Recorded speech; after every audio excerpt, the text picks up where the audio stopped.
Pakistan fastest cooling barrel refrigerator, cooling का नया standard.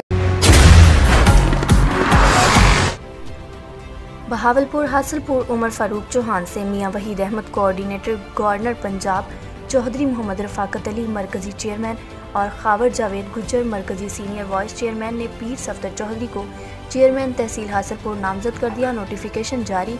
उम्मीद करते हैं कि आप पाक फौज रेंजर्स ISI पुलिस और गवर्नमेंट पाकिस्तान के तमाम इदारों के साथ मिलकर पाकिस्तान की बका और सलामती के लिए अपनी खिदमत सर अंजाम देंगे।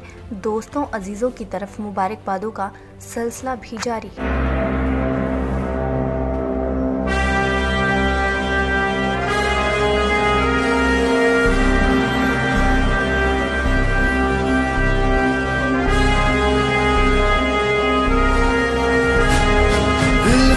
जुनू जो रगों से बहा है, दिल आज़माया तो डरना लगा है।